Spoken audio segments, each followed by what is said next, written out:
8 tahun yang lalu saya lewat jalan ini. Ternyata sampai sekarang tidak ada perubahan. Jadi waktu itu saya pulang merantau, kemudian main-main ke rumah kawan saya. Kebetulan juga lewat kampung ini. Tapi anehnya sampai saat ini belum ada pembangunan. Kadang-kadang saya heran ya, Indonesia ini kan sering terdengar namanya yang dimana negara kaya raya. Masa iya fasilitasnya untuk masyarakatnya begitu sulit, beda jauh dengan di negara tetangga. Meskipun jalan perkampungan tapi bagus dan sangat mulus. Assalamualaikum warahmatullahi wabarakatuh. Apa kabarnya sahabatku semua? Kali ini Bang Toha akan jalan-jalan ke perkampungan Indonesia, ngevlog seperti apa suasana perkampungan Indonesia. Jadi selagi belum balik merantau ke Malaysia, Bang Toha akan selalu ngevlog suasana perkampungan di Indonesia. Sebab kemarin ramai sahabat-sahabat yang berkomentar, Bang nanti kalau pulang kampung tolong bikinkan video vlog suasana perkampungan. Kebetulan kali ini Bang Toha mau jalan jauh sekali sahabatku semua, yang dimana Bang Toha mau berkunjung ke rumah kawan. Tapi rumah kawannya Bang Toha ini rumahnya berada di perkotaan ya, dan akan melalui beberapa perkampungan atau pedesaan. Seperti apa videonya? Perkampungan Indonesia dengan di Malaysia perbedaannya seperti apa? Langsung kita jalan-jalan ke perkampungan Indonesia. Kebetulan kali ini Bang Toha ditemani sang istri. Jadi hari ini Bang Toha akan mengajak sahabat-sahabatku untuk keliling kampung. Dan hari ini kebetulan cuacanya juga cukup sangat lumayan baik. Dan alhamdulillah untuk suasana di kampungnya Bang Toha itu kalau hujannya tidak begitu terlalu deras sahabatku semua. Jadi tidak ada banjir. Kemarin juga ada yang message Bang Toha, Bang gimana keadaan kampungnya? Alhamdulillah kalau keadaan di kampungnya Bang Toha ini aman-aman saja sahabatku semua. Jadi kalau untuk hujannya tidak begitu deras. Alhamdulillah tidak ada banjir. Oke sahabatku semua, kita langsung ngevlog sambil jalan-jalan seperti apa suasana perkampungan yang ada di Indonesia. Jadi selagi sebelum Bang Toha balik merantau lagi ke Malaysia, Bang Toha akan tunjukkan suasana perkampungan yang ada di sini. Kita cari buah tangan terlebih dahulu sahabatku semua. Seperti ini suasana kedai yang cukup lumayan besar yang ada di kampungnya Bang Toha. Kalau di sini itu tidak ada diletak harga ya. Kalau di Malaysia barang-barang seperti ini semuanya diletak harga. Jadi kita tahu harganya berapa. Tapi kalau di sini nanti bayarnya di depan. Ada gula-gula, ada keropok, semuanya serba lengkap lah sahabatku semua. Kalau di Malaysia mungkin ada gede 2 ringgit, tapi kalau di sini nggak ada sahabatku semua. Oke, kita langsung lanjut perjalanan. Seperti ini suasana di kampungnya Bang Toha apabila tengah musim hujan. Jadi kebun-kebun itu semuanya menghijau. Dan kebanyakan untuk kebun-kebun di daerah di sini ditanam jagung. Untuk perjalanan kali ini cukup lumayan jauh sahabatku semua. Dan tengok semua di sini itu ladang kebun, sorry tersilap. Ladang jagung semuanya. Kebanyakan di sini yang bertani orang-orang tua. Jadi kalau anak mudanya di sini itu jarang yang mau bertani sahabatku semua. Sebab kalau bekerja bertani di kampung itu, kalau kita misal kata ingin dapat duit itu tidak begitu mudah ya. Harus menunggu beberapa bulan baru dapat uang. Makanya kebanyakan anak muda di kampung lebih pilih merantau ke kota ataupun ke negara tetangga. Tapi yang paling cukup banyak di sini ke negara tetangga yaitu Malaysia. Meskipun tidak begitu banyak tapi ramai lah cukup. Dan sepulangnya mereka daripada Malaysia kebanyakan alhamdulillah banyak yang berhasil lah daripada tidaknya. Kerja merantau di Malaysia, janji rajin, janji pandai simpan uang, insya Allah kalau pulang pasti dapat tabungan. Kalau misal kata merantau di Malaysia tidak dapat tabungan, berarti tergantung orangnya. Di sana ngapain aja, di sana uangnya dibuat apa saja. Karena kalau merantau kadang-kadang tidak tahan godaan, kemudian salah pergaulan, dan selalu senang-senang saat gajian, kesana kesini, sehingga ujung-ujungnya duitnya habis di jalan dan di kampung tidak dikirimi uang. Ya akhirnya kalau pulang kampung nggak punya apa-apa. Itu pun juga banyak, namun masih banyak yang berhasil lah kalau di daerah kampung di sini.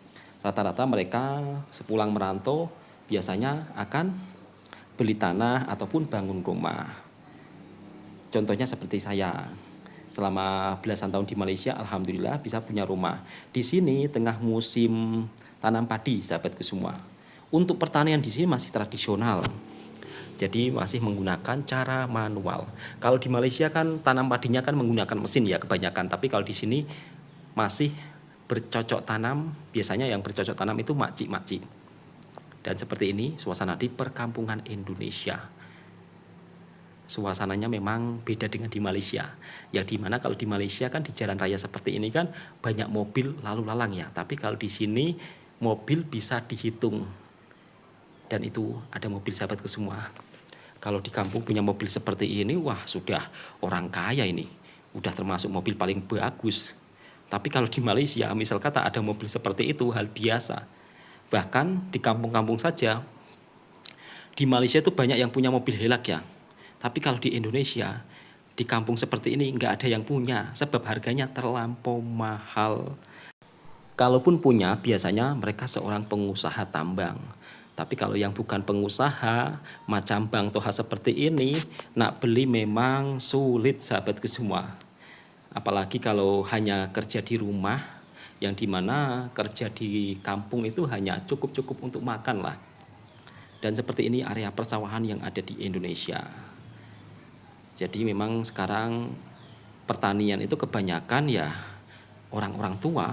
Kalau anak muda disuruh bertani, bercocok tanam di sawah, mereka nggak akan mau. Ya karena selain itu ya kerja petani di kampung seperti ini itu berat ya sahabatku semua. Panas kepanasan, kemudian juga kotor-kotor, dan hasilnya pun juga tidak seberapa. Apalagi cuma punya sawah sepetak. Jadi kalau untuk bergantung pada kehidupan petani memang sulit lah kalau tidak ada sampingan lain.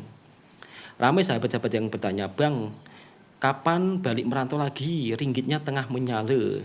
Insya Allah nantilah sahabatku semua, Bang Toha mau beraya di kampung dulu. Sebab sudah hampir 12 tahun sahabatku semua. 12 tahun itu bukan waktu yang singkat ya, tapi cukup lumayan lama, yang dimana Bang Toha selalu beraya di Malaysia. Saat itulah hati rasa ya Allah, sedih, nangis, semuanya ada. Ya meskipun di kampung sudah saya kirimi uang, tapi kalau saat waktu raya mendengar suara takbir, Masya Allah, rasanya itu menjerit, menangis, semuanya ada. Tapi itu semua demi masa depan sahabatku semua. Jadi itulah hal yang paling sangat sedih apabila saat perantau di negeri orang, kemudian hari raya Idul Fitri itu yang momen paling menyedihkan.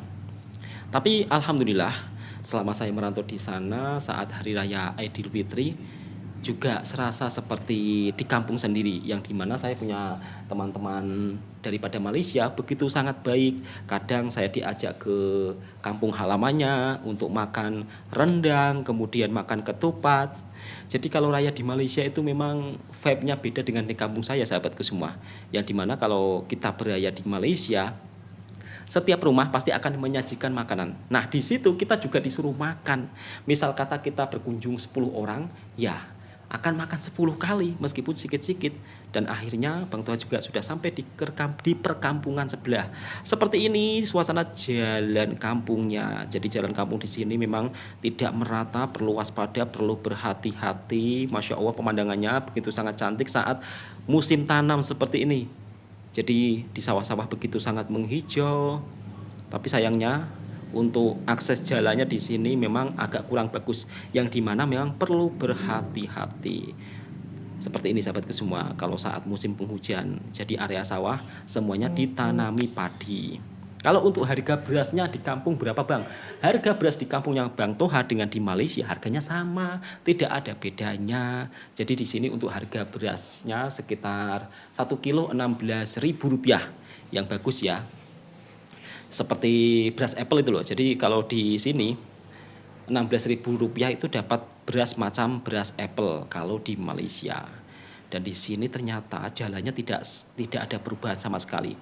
Kemarin waktu balik merantau lalu sini. Entah tahun berapa lah, cukup lama lah.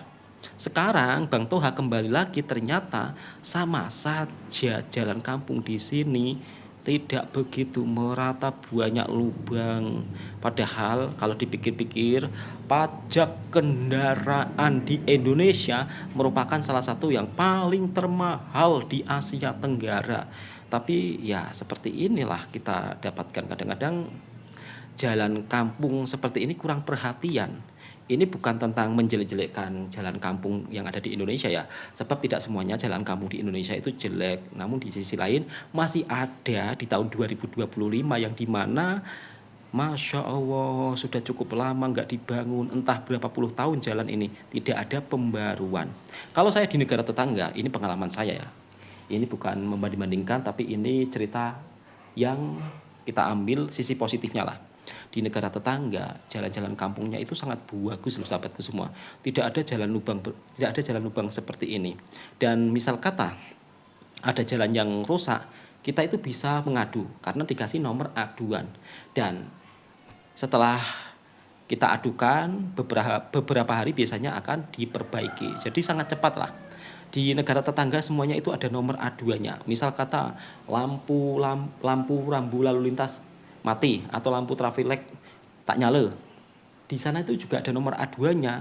Jadi misal kata rusak, silakan telepon di nomor aduan. Keren sih memang negara tetangga kita dalam hal seperti itu.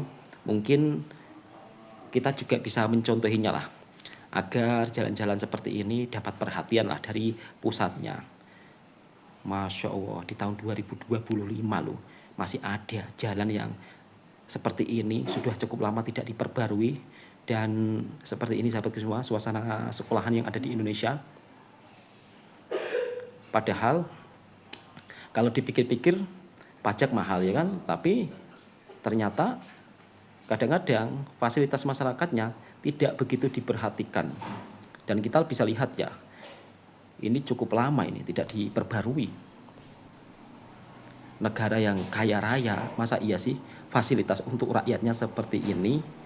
Saya rasa mungkin sahabat-sahabat daripada Indonesia pun juga teringin fasilitas jalan raya di kampung semuanya serba bagus, sehingga masyarakat pun juga merasa nyaman kalau naik motor.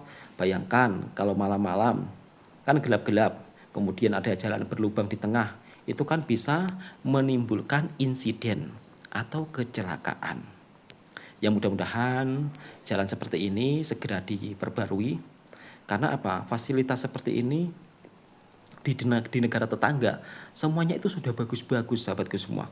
Jadi jalan desanya rapi, kemudian hal-hal yang mendasar juga diperhatikan. Salah satunya bab persoalan tempat sampah. Jadi kalau di Malaysia itu perkampungannya setiap rumah dikasih tempat sampah, kemudian transportasi sampahnya juga bagus, lori-lori truknya itu juga sudah canggih, sudah auto. Kalau di tempat kita itu belum punya. Kapan negara kita itu bisa seperti negara tetangga lainnya ya? Jadi kalau misal kata seperti Korea, Jepun itu nampaknya terlalu jauh.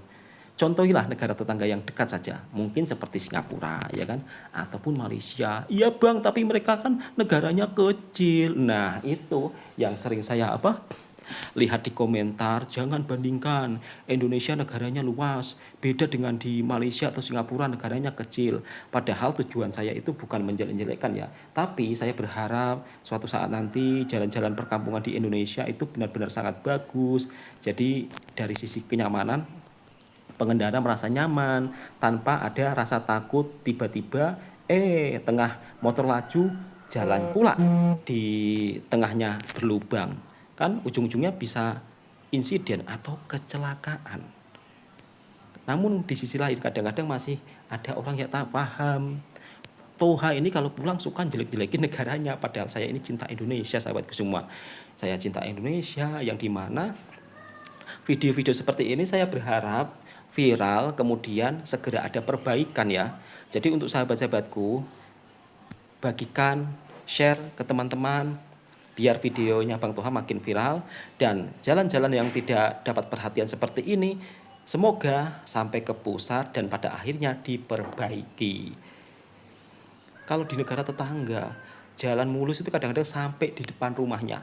Saya pernah jalan-jalan di perkampungan Malaysia bersama Mas Randy, kawan saya daripada Flores, yang dimana memang saya suka merayap lah saat sore hari sahabatku semua.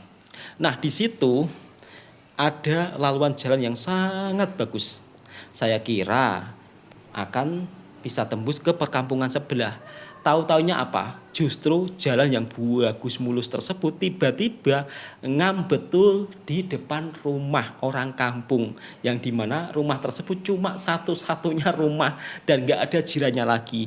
Di situ saya bersama Mas Randy berhenti sekejap memikir, ya kok bisa ya sampai-sampainya fasilitas di perkampungan Malaysia seperti ini. Jadi benar-benar sangat adil gitu loh. Meskipun di situ cuma rumah satu ya kan, cuma ada rumah satu, nggak ada jirannya, tapi justru jalan menuju ke depan rumahnya juga ditar atau diaspal sampai ke jalan raya. Masya Allah, di situ saya sama Mas Randy tercengang. Ya Allah, luar biasanya ya. Negara tetangga kita ini benar-benar keadilan seluruh masyarakatnya. Begitu sahabatku semua. Dan ini Bang Toha sudah melalui beberapa perkampungan, 3 perkampungan kalau tak silap. Jadi perjalanan ini memang cukup lumayan jauh, sebab Bang Toha mau berkunjung ke Jawa Timur. Kalau rumahnya Bang Toha kan Jawa Tengah. Namun kalau untuk dari segi bahasa antara Jawa Timur dan Jawa Tengah ini kurang lebih sama, tidak ada bedanya. Tapi kalau sudah memasuki kawasan Jawa Barat, bahasanya sudah lain. Jadi untuk bahasa di Indonesia ini cukup lumayan banyak sahabatku semua, bahasa daerahnya. Dan di sini kita bisa lihat sendiri suasana perkampungannya. Kalau untuk jalan ini masih cukup lumayan bagus lah, oke. Kalau berlubang pun cuma sedikit-sedikit saja sahabatku semua. Dan ternyata kawasan perkampungan di sini juga sama sekali tidak ada perubahan, masih sama seperti yang dulu. Padahal kalau Bang Toha di Malaysia, setiap tahunnya perkampungan Malaysia itu selalu ada perubahan ya, dari sisi pembangunan, kemudian penataan taman-taman di kampungnya.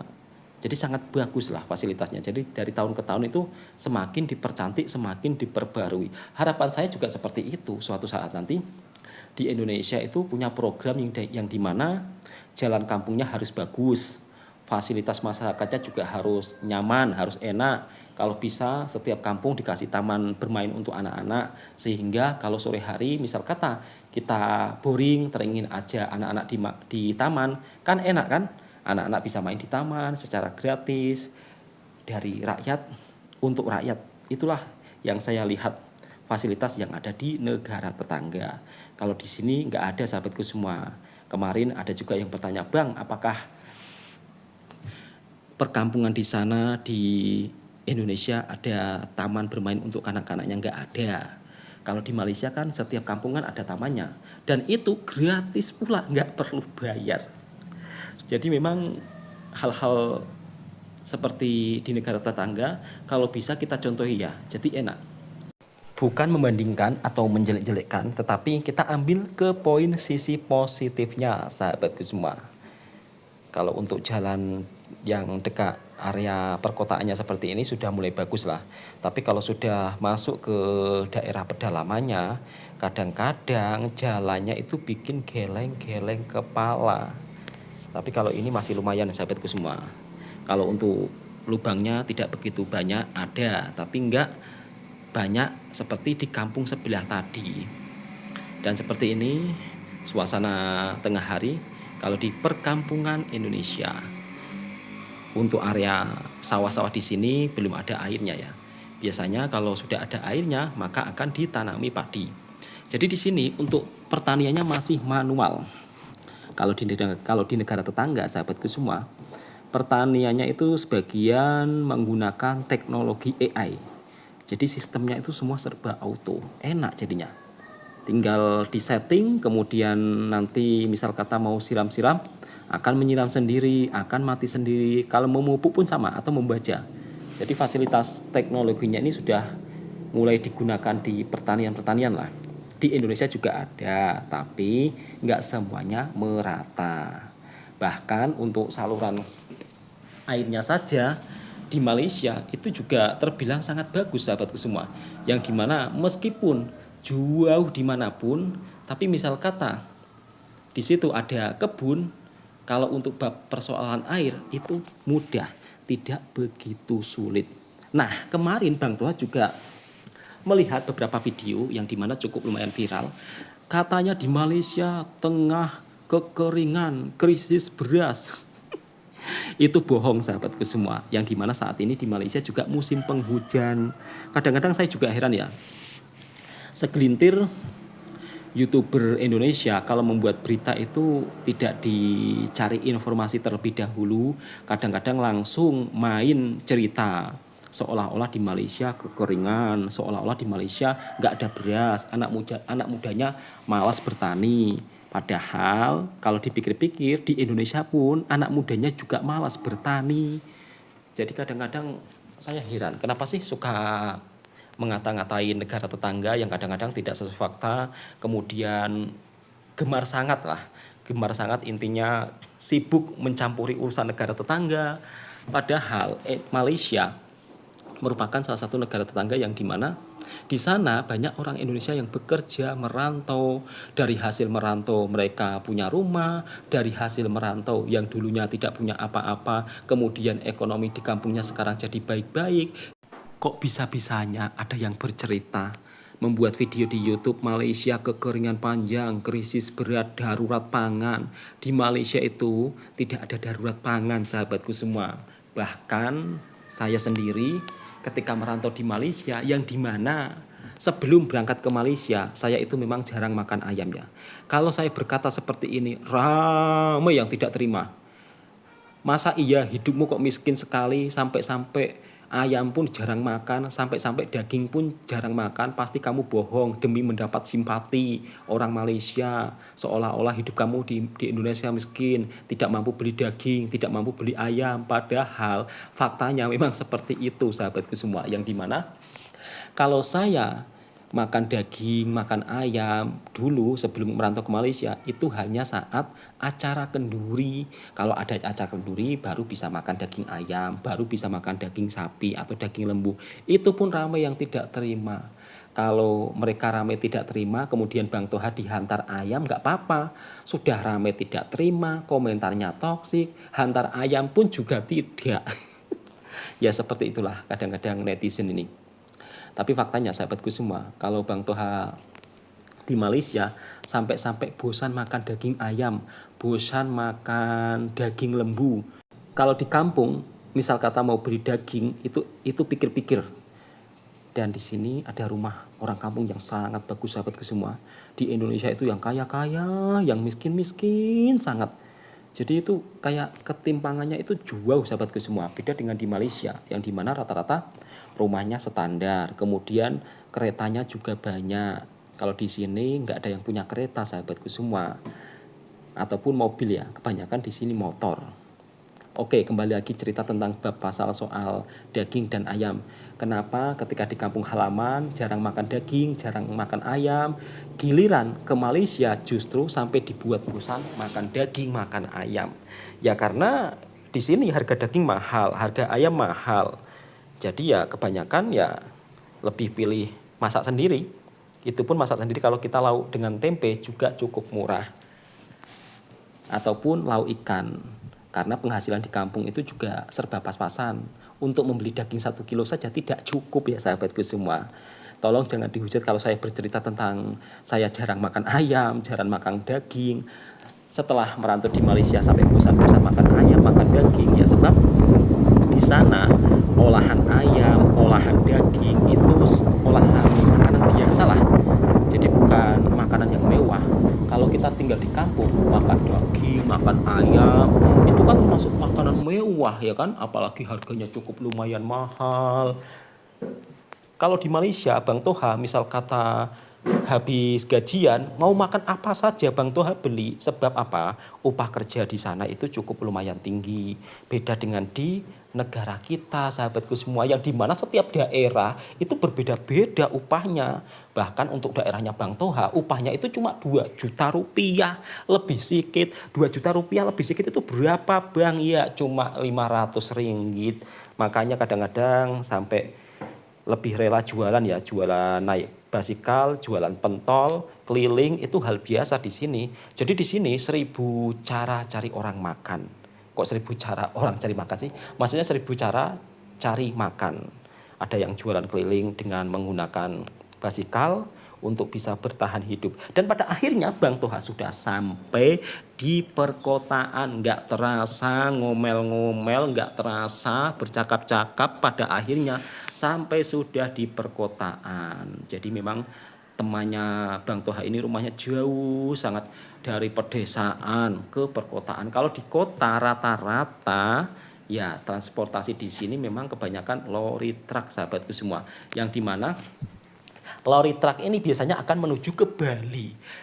Kalau ke timur ke Bali, kalau ke barat ke Jakarta. Jadi ini memang salah satu jalan utamanya. Timur ke Bali, ke barat Jakarta, ke selatan ke rumahnya Bang Toha. Jadi untuk jalan di sini cukup luas sahabatku semua kalau jalan utama. Jadi memang mulus juga. Kalau jalan utama seperti ini jarang berlubang ya. Kalaupun ada itu agak bergelombang, tapi masih selamat lah untuk pengendara motor. Asal jangan berlubang di tengah-tengahnya. Karena apa? Kalau jalan raya lubang di tengah-tengahnya itu menyebabkan insiden yang agak bahaya.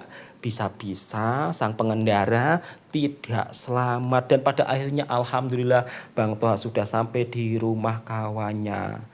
Jadi seperti ini suasana rumah kawannya Bang Toha. Kebetulan dia pun juga seorang perantau daripada Malaysia. Cuma kawannya Bang Toha ini agak malu-malu, jadi nggak Bang Toha videokan ya. Dan pada akhirnya Bang Toha dari tengah hari sampailah petang hampir pukul 6 baru sampai di kampung sebelah. Kali ini Bang Toha beli gorengan atau jajanan. Jadi kalau untuk gorengan di sini kurang lebih sama seperti di Malaysia sahabatku semua. Suasana anak-anak kampung yang tengah bermain bola sepak. Jadi aktivitasnya biasanya kalau di kampung itu sore hari seperti ini main bola sepak di padang atau di lapangan. Dan biasanya kalau hari Minggu padang bola sepak ini atau lapangan desa ini memang cukup ramai. Dipenuhi para ibu-ibu yang tengah bersantai, duduk minum kopi dan juga makan gorengan. Kalau untuk harga kopi di sini RM1 sudah dapat kopi sahabatku semua, Rp4.000. Yang untuk esnya sekitar Rp5.000 kok sampai 50. Rp5.000 atau RM1.30. Cukup sekian episode cerita hari ini sahabatku semua. Semoga videonya menghibur para sahabatku semua.